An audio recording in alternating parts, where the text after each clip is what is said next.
Gitu ya, kalau saya dikasih wewenang ya minimal jadi menteri pendidikan gitulah, saya nanti akan membuat kurikulum itu namanya kurikulum Nusantara gitu. Kebijakan dari kurikulum Nusantara ini untuk guru-guru itu saya kasih gaji itu 20 juta per bulan ya.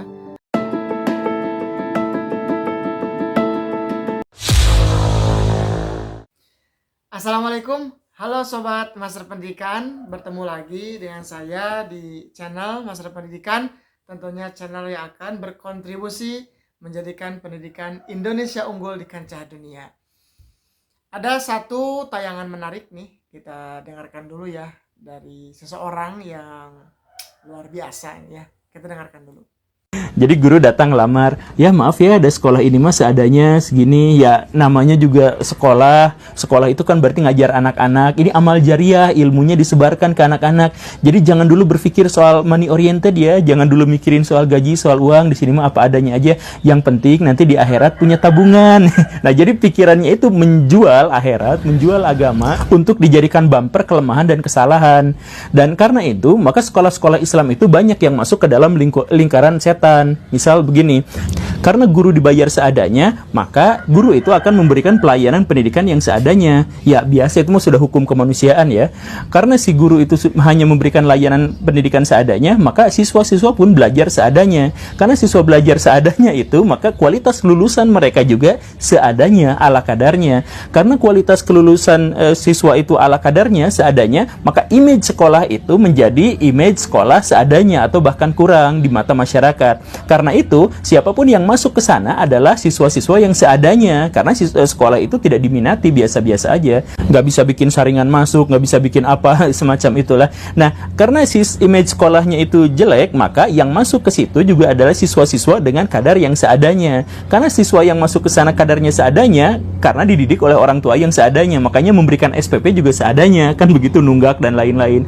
Karena SPP-nya nunggak dan lain sebagainya, maka guru-guru dibayar murah. Begitu aja muter terus-terusan gitu. Nah, itu dia, selalu menarik ya apa yang disampaikan oleh Pak Guru Gembul ini. Tentunya Sobat Master Pendidikan juga sudah tahu ya siapa beliau, kontribusi dan juga pemikirannya sudah melalang buana lah ya di nasional ini terkait tentang pendidikan gitu ya.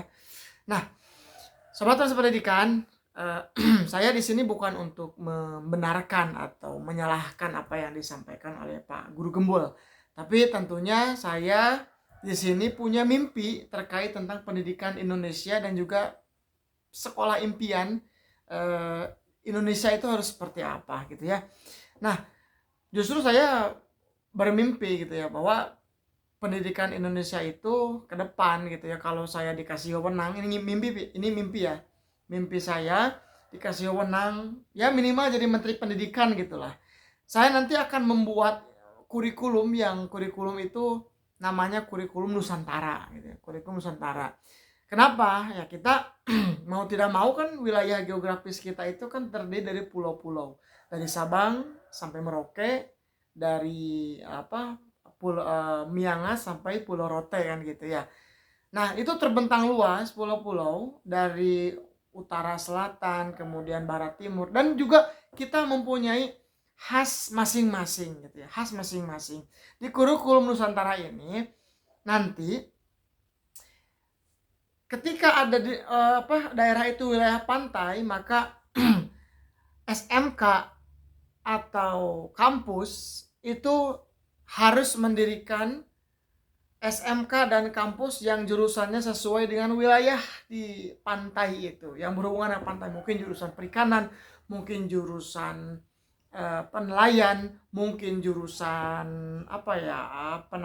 penangkapan ikan, apapun itulah judulnya. Yang penting mendirikan SMK atau kampus sesuai wilayahnya. Kemudian kalau ada wilayahnya itu di pegunungan gitu ya, nah itu harus mendirikan sekolah SMK atau bahkan dari TK pun ya, itu harus dimasukkan kurikulum tentang bagaimana cara mengolah tumbuhan, misalkan cara melestarikan pepohonan di hutan gitu ya.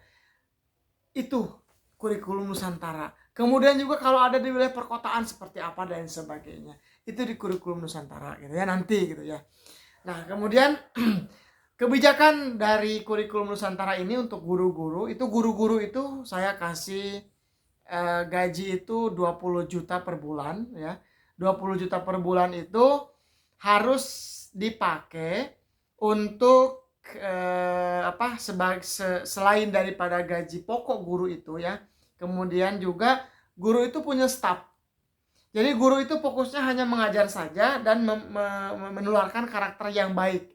Nah, untuk administrasi, kemudian untuk rapat-rapat pertama ada staf khusus di pinggir-pinggirnya gitu ya. Si A dan si B. Nah, itu digaji dari 20 juta itu. Gitu ya. Nah, 20 juta itu misalkan digaji per bulan berapa, misalkan UMR gitu ya. Digaji lah.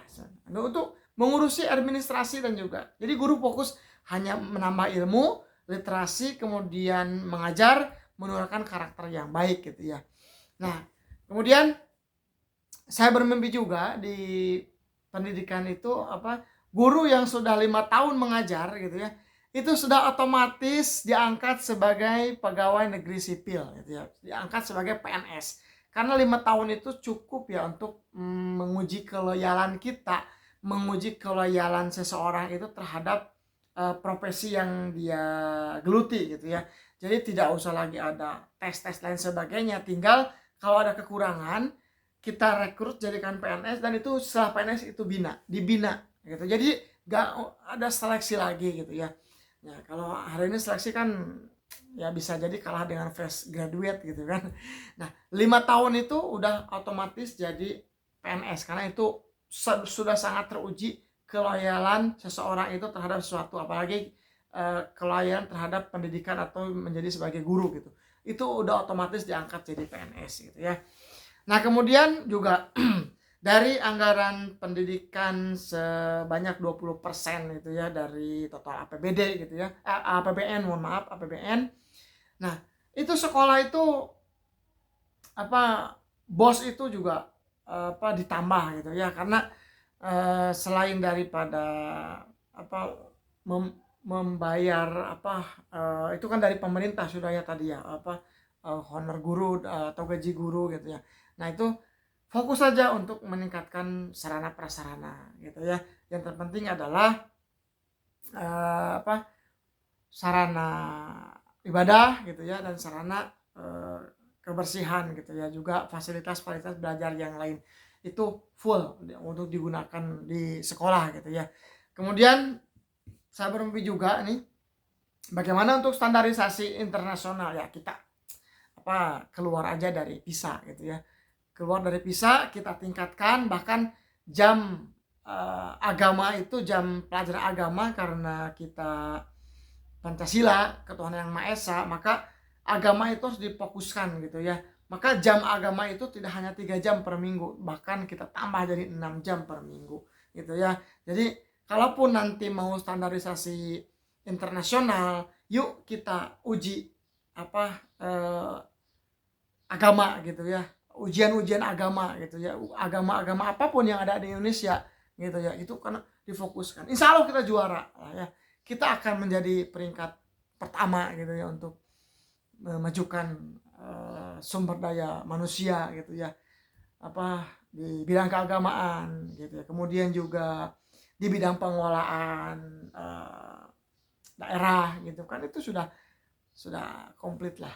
Itu ya sobat masa pendidikan, ini mah hanya mimpi saja, apapun gitu ya, ini hanya mimpi saja, karena kan kita boleh juga ya, kita ya Indonesia hari ini kan juga mimpi-mimpi dari para pahlawan dulu gitu ya, untuk merdeka, kemudian untuk bisa orang-orang itu bersekolah gitu ya. Bagaimana perjuangan Bapak pendidikan kita Ki Hajar Dewantara itu kan juga dulunya bermimpi juga gitu kan, bagaimana nih yang sekolah itu tidak hanya orang-orang pilihan, tapi semua masyarakat, anak-anak Indonesia bisa bersekolah. Itu juga mimpi yang terwujud hari ini. Maka ke depan tidak menutup kemungkinan mimpi-mimpi sobat master pendidikan untuk meningkatkan ya kualitas pendidikan dan juga meningkatkan kualitas sumber daya manusia Indonesia bisa jadi berawal dari mimpi saat ini. Maka Sobat Masa Pendidikan, silakan komen punya mimpi apa. Kalau perlu kita ngobrol ya, ngobrol di channel Masa Pendidikan ini, punya mimpi apa dan bagaimana untuk menjadikan pendidikan Indonesia unggul di kancah dunia.